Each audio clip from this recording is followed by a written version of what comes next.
Live and on demand from the WNY News Now studios in downtown Jamestown. This is WNY News Now. And thanks for joining us for WNY News Now. I'm Justin Gould. And I'm Matt Hummel. Happening now, Chautauqua County Executive George Borrello won the Republican primary for New York State Senate last night.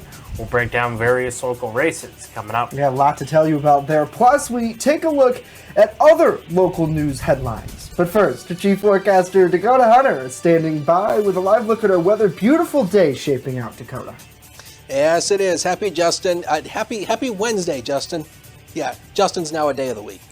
Here's First Defense Doppler. And again, it's been clear so far today, but we do have a couple storms that may fire down near the state line, but the majority of the day is going to be dry. And as we actually widen out the view, you can see there's more severe weather out here. There is a small chance a couple of storms this afternoon could contain some gusty winds, but other than that, the day is mainly going to be nice and dry. You can see it here on the satellite imagery, just a few high clouds filtering in, but again, with the with the humidity we have, that's going to fuel thunderstorm development through the afternoon. So the high yesterday was 73, 57 was where we bottomed out this morning.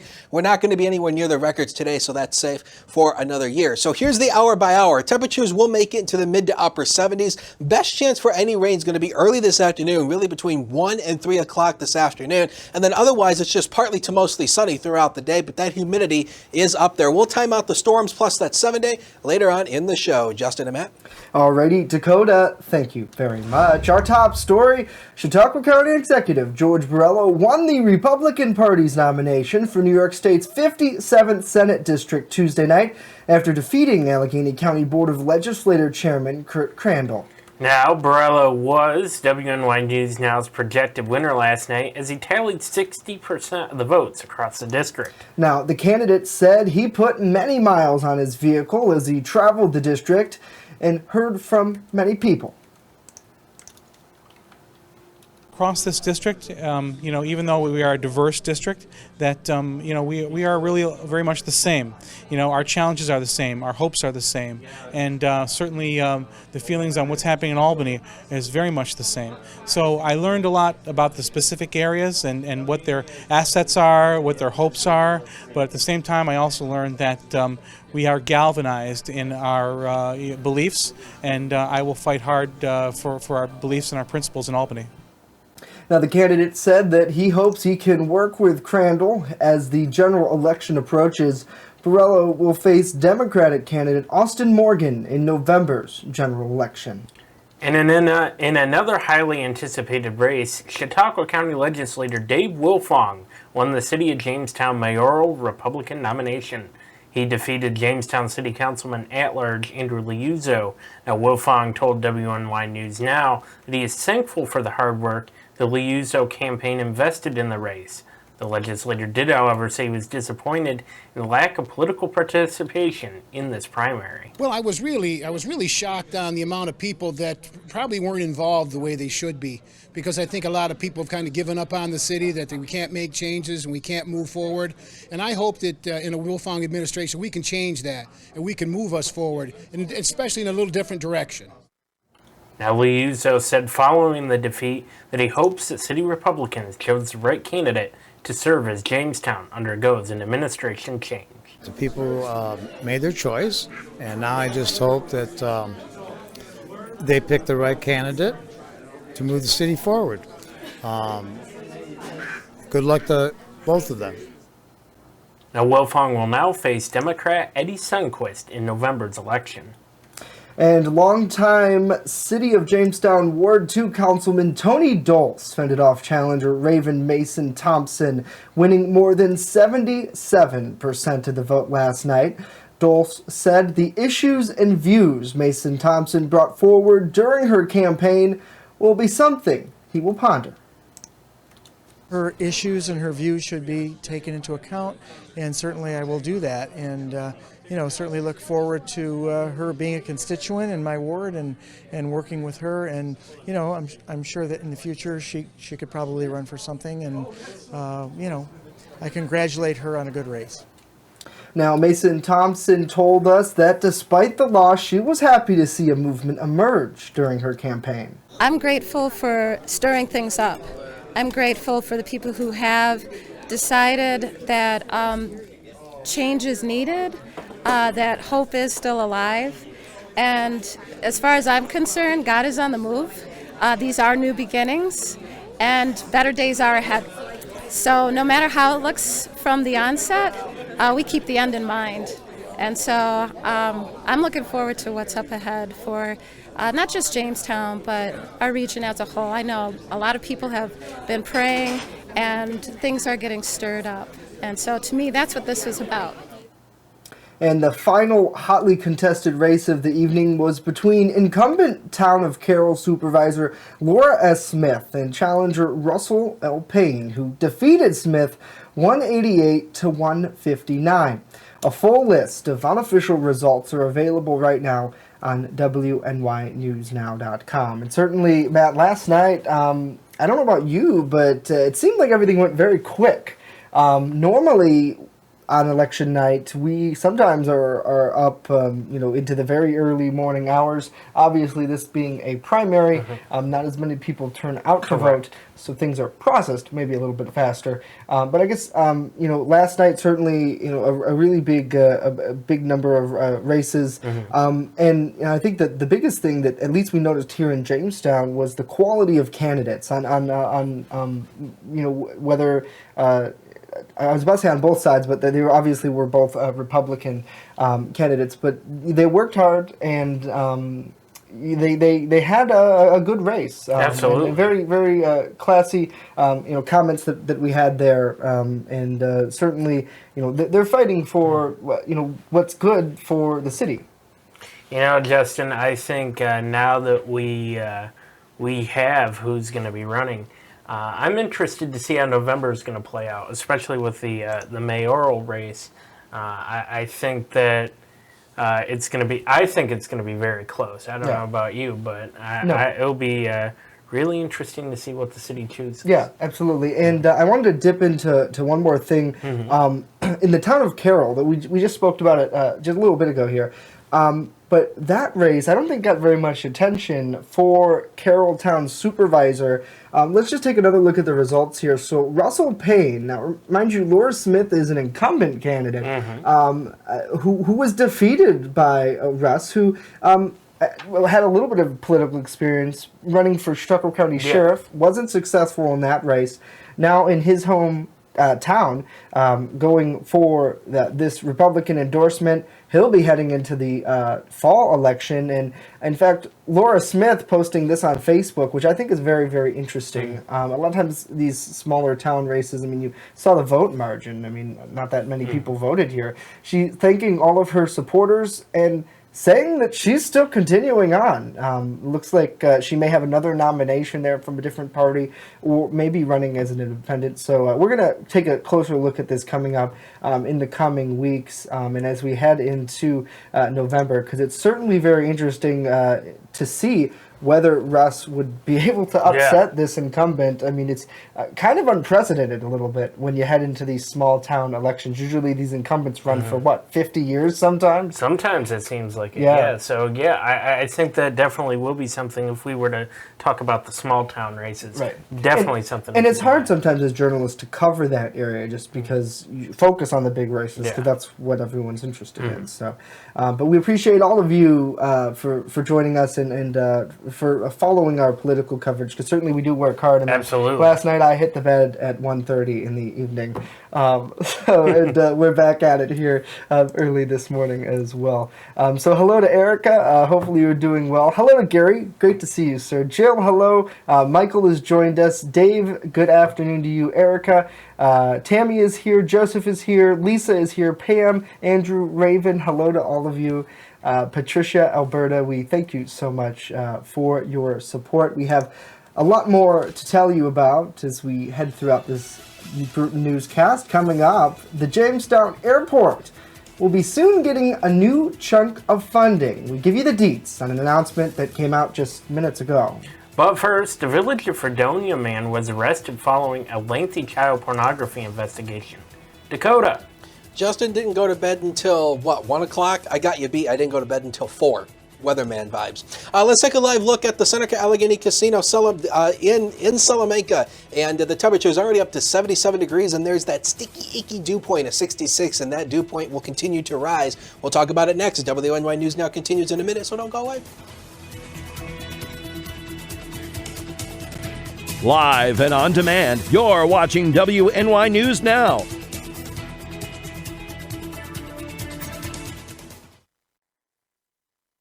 EagleZip.com is your local one-stop shop for all of your home and business computer needs. Located on Fluvanna Avenue Extension, just outside of Jamestown, EagleZip.com sells and services all brands of desktops and laptops, as well as servers and network equipment for your business. All new computer sales include transferring your data from your old computer, plus a 2-year warranty. Call EagleZip.com today. Stop by EagleZip.com today and let us make computers easy for you.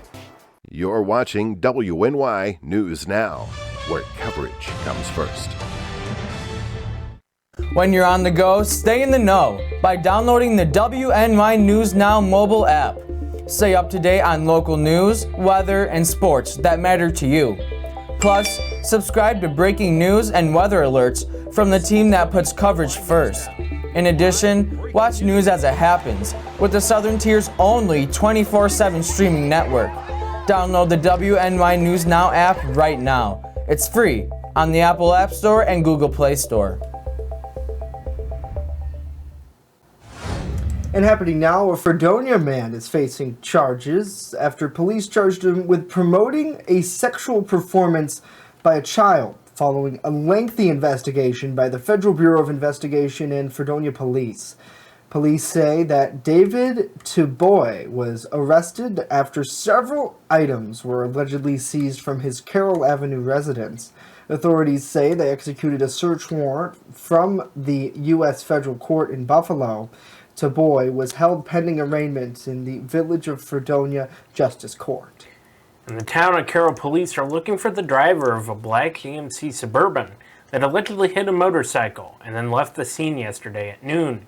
Police say that the motorist, Paul Fardink, was traveling on Route 62 approaching Ivory Road when he was struck by the SUV turning left at the intersection.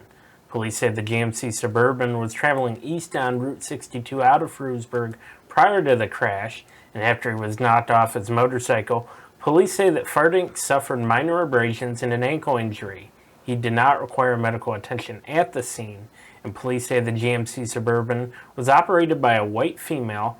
The Suburban also had gold New York State plates and black rims. Anyone with information on this case is asked to contact Town of Carroll Police at 716-490-8419. And Congressman Tom Reed announced this morning that the Chautauqua County Jamestown Airport will be receiving nearly $660,000 in federal funding to renovate and improve the facilities there. Reed says that it's important to keep the facility working in order, and funds will help do just that. Chautauqua County's manager of airports, Ron Almeter, says that the federal government is the primary source of the necessary funds to sustain the airport in a safe and functional condition. Almeter says that the funds would be used to complete 3 projects comprising of maintenance of the primary runway, design of perimeter security, and design of construction of a new perimeter wind cone. The United States Department of Transportation awards airport capital improvement program grants through the Federal Aviation Administration for the planning and development of public-use airports like Jamestown. In December 2018, the Department of Transportation awarded $205 million in supplemental funding for infrastructure grants to small airports in 34 states. New York State Comptroller Thomas DiNapoli has written to Facebook CEO Mark Zuckerberg demanding big changes in corporate governance. DiNapoli, writing in his capacity as trustee of the State Retirement Fund, said that he will vote against the nominees for Facebook's board of directors at next year's annual investor meeting unless the company agrees to a series of changes, such as the selection of an independent chairman who has no material interest in the company. Zuckerberg has led the board since 2012, The retirement fund currently holds more than $1 billion in Facebook shares, making DiNapoli an important voice among shareholders. Now, in the letter released on Tuesday, DiNapoli says that Facebook's mishandling of personal data and slow response to false news and hate speech have exposed shareholders to increased risk. Facebook has not responded. Well, this is interesting. While still problematic, alcohol use among teenagers is down.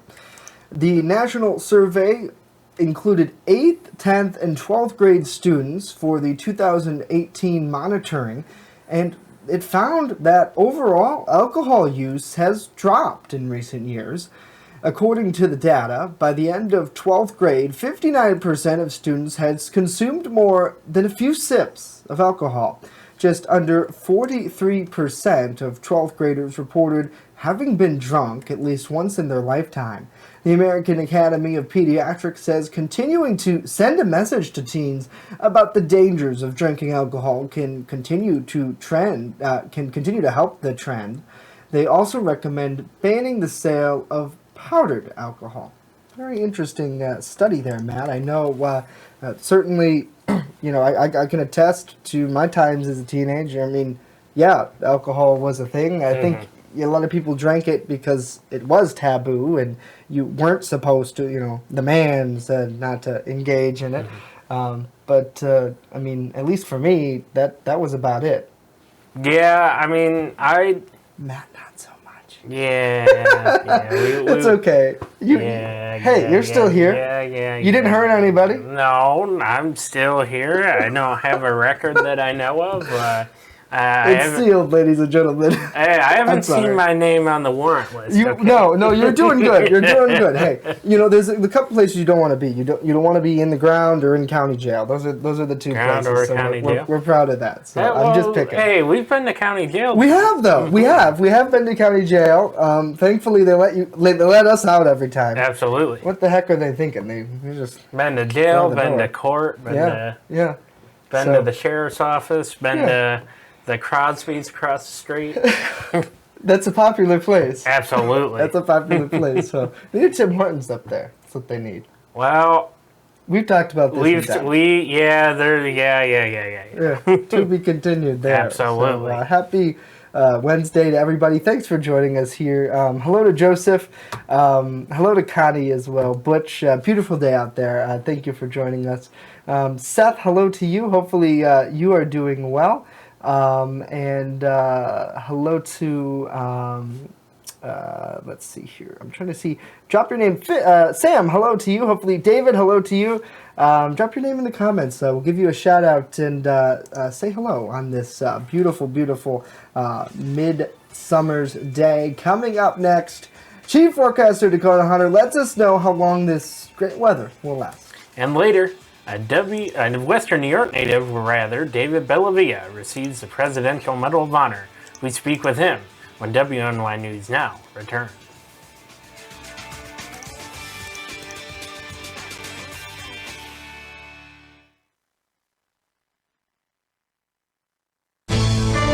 With coverage that matters, this is WNY News Now. Now open in downtown Jamestown, Pearl City Hops, restaurant and tavern. I have some real old-timey dishes on there that I'm just giving new life to. Like there's a shepherd's pie on there that's going to have some bison in it, real thick hearty gravy. Then I'm also doing beer flights. We're pairing it with a set of sliders, a set of tacos, and a set of mini rolls. So everything's going to have its own pair, so you can get a taste of a little bit of everything and all the beers. We don't want to be known as the restaurant in the hotel.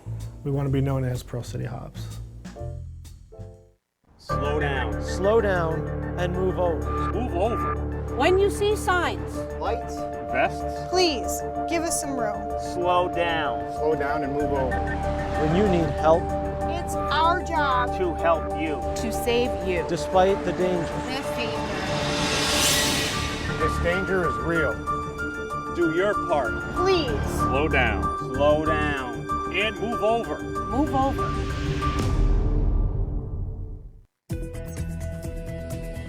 First Defense Weather, the Southern Tier's only live and local weather source. Now, here's Chief Forecaster Dakota Hunter.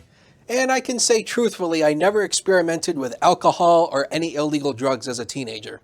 I was a good boy. Let's take a look at the wind gusts from yesterday. And the wind gusts we had, it was a little bit windy. 35 was the peak wind gust at Dunkirk, 24 at the Jamestown airport. So it was a little bit breezy. And that breeze did help us out a little bit because it was muggy. The pollen levels, let's get a check on the pollen count. The grass pollen has spiked into the very high category now. And so if you've been sneezing and sniffling lately, it's grass and ragweed pollen. Those are the two main culprits now since we're into summer. So we're kind of done with the tree pollen now since the trees have all bloomed and budded. It's now grass and ragweed. Those are our two main culprits that we're dealing with right now. Now, on the severe weather outlook, the Storm Prediction Center does have all of Western New York outlined under a less than average marginal risk. That's a level 1 out of 5. And they also, this actually goes for today, they also have us under a marginal risk again on Friday. I know it looked like the map didn't change, but it did. This is Friday. And again, a level 1 out of 5 marginal risk on Friday. I think the better chance of storms is probably going to be on Friday, not so much today. And as we take a look at the comfort index to kind of show you that it's still going to be humid. So again, humid days continue, but when we get into the end of the week, into early next week or into the weekend, we spike that humidity into that oppressive level. So that's the air you can wear when it's that humid out there. So we'll give you a live look over downtown Jamestown from the HT News Now. Cam, you can see the clouds breaking apart. 76 at the airport, north wind at 10. There's your dew point of 62. That creates a heat index of 78 degrees. So it feels warmer when you step outside because of the moisture in the air. Here's future scan through the day. Now, as we go through the early afternoon, this model flares a couple of these showers and storms. And the best chance for this is going to be down near the state line, down in the northwestern PA. Those all hightail out of here throughout the afternoon. But the majority of the day is going to be mostly sunny, so don't let that worry you. Tonight, clear. Tomorrow, dry. The weather's not changing much over the next 24 hours after we clear the rain out. So we'll start zone weather for you. We'll start at the Lake Erie shoreline. Temperatures here, maybe Erie, around 83 degrees. A pop-up storm, best chance for that northwestern PA. Not so much into Chautauqua County, but otherwise mostly sunny and muggy. Eastward we go into the valleys and mountains. Maybe Jamestown around 78. Maybe Gowanda at 81. The best chance for that thunderstorm is going to be down near the state line. Maybe a few spots may actually get into the mid to upper 80s. And a lot of it's going to be dependent on how much sun we have, just like the candy bar. What's the name of that candy bar? I don't know. I can't think of it. Anyway, next 7 days coming up, and 80 degrees tomorrow, 83 Friday. Definitely a midsummer type of air mass. We turn cooler and drier for the second half of the weekend into early next week before temperatures spike back into the 80s once again early next week. Sports is next. Don't go away.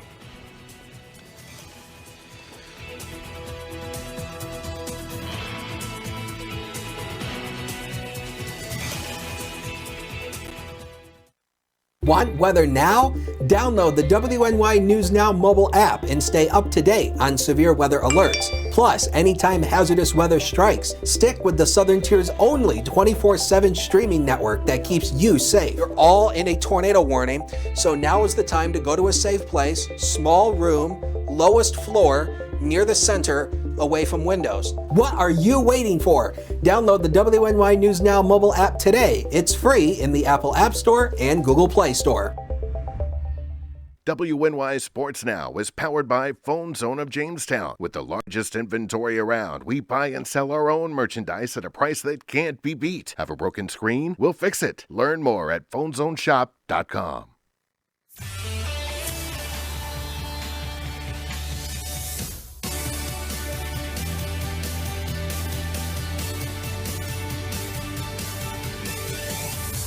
Happy Hump Day, sports fans, and welcome back to WNY News Now. I'm Norm Rodriguez with a look at sports. Starting on Friday, the Jamestown Rebels hockey team will have their 2019 NAHL main camp. Running from Friday until next Monday, all 4 days of the main camp are free for the public to attend to. The first string of cutdowns will happen on Saturday. There will also be 2 All-Star games to be played as well, with the first one being on Sunday afternoon at 5 o'clock and the other being played on Monday morning at 9 a.m. Tonight, with a 7:05 first pitch, the New York Mets will battle the Philadelphia Phillies in Game 3 of a 4-game road series. Losers of 3 straight, the Mets are in 4th in the NL East, their record now 37-43. Meanwhile, Philly is 5.5 games behind the first-place Atlanta Braves with a record of 41-38. Mets starting pitcher Jason Vargas will battle against Nick Pivetta for Philly. The game will be televised on Sportsnet New York. In college baseball action, tonight with a 7 o'clock first pitch, the Vanderbilt Commodores will battle the Michigan Wolverines in Game 3, the deciding game of the College World Series. Winning Game 2 4-1 on Tuesday night, Vanderbilt was able to extend the series. Meanwhile, Michigan looks to shake off the Game 2 loss and to win Game 3 to get their first College World Series championship since 1962. Vanderbilt, with a win tonight, will get their second World Series title in 5 years. The deciding game of the College World Series will be televised on ESPN. That's it for sports today. Justin and Matt, back to you.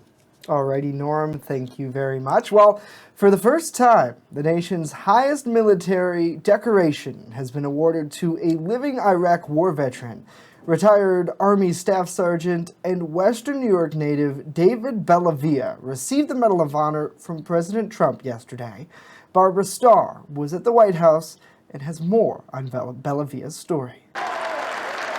Staff Sergeant David Bellavia is the first living veteran of the Iraq War to receive the Medal of Honor. David, today we honor your extraordinary courage. We salute your selfless service. In 2004, Fallujah in western Iraq was violently slipping out of control. Get back to fight. Bellavia was leading a squad of soldiers to clear a block of buildings where insurgents had taken cover. We knew exactly what type of urban fight it was going to be, and it turned out to be everything we expected. According to the Army, Bellavia entered a house multiple times, killing or wounding multiple insurgents on 2 floors. One of the insurgents even loading a rocket-propelled grenade launcher before being killed by Bellavia. He put himself in the line of that fire and laid down a base of fire, overwhelmed the enemy long enough for me to get myself and the members of my squad out. Eventually, more troops arrived, which only added to the chaos. Everyone in that building was bleeding. Everyone in that building had glass, metal, ricochets. You got friendly fire, enemy fire, and you're stuck in the middle of it. There aren't a whole lot of options. Any hesitation would have cost lives. And my entire unit did the job that they were trained to do. Bellavia says the honor is not all about him. This is the Iraq War Medal of Honor as far as I'm concerned. I share this with everyone. Now, Matt, Dakota, until Tuesday, the Medal of Honor has only been awarded posthumously to military members who served in Iraq.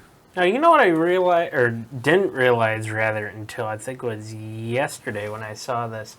I can't remember what station, but Mr. Bellavia actually ran against Chris Collins in a previous primary. Oh, really? Yeah. Wow. I mean, he's certainly a wonder, and God bless him, and I just want to thank him for his actions because, number one, not every day do they give this medal out. Number two, never to a living. Never to a living, usually because of the sacrifice that is made. And number three, right here from Western New York, it just goes to show you kind of the self-serving or the selflessness that people here have, and you see that with not just veterans, which there are so many of them that we've worked closely with, but with everyday people who really have that sense of community. So. Great job to him, and now he'll be touring around the country a little bit, working with U.S. Army recruiters to try to spread that message, and certainly, really good one, especially for today's world. Absolutely. So Dakota, we want to squeeze in your final weather because it's gonna get pretty hot. Yes, it's going to be feeling like the season we are in. There's the 7 days. So just a 30% chance of a scattered storm today. That's going to be right down near the state line. Otherwise, again, the better chance of rain I really think is going to be Friday. And the air temperatures come up into the 80s, but that humidity is going to make it feel so sticky once again. So it's summer. Yeah. All right. Dakota, thank you very much. hopefully folks can get some relief to that if can. Enjoy the day, but remember, don't get overheated. Drink plenty of water. Yes. Go into an air-conditioned room. So Dakota there with the Life tips. Yeah. Life tips. Thank you, Dakota. We leave you with a live look over in Mayville. Some people enjoying Lakeside Park there. We're back tomorrow. Have a great day.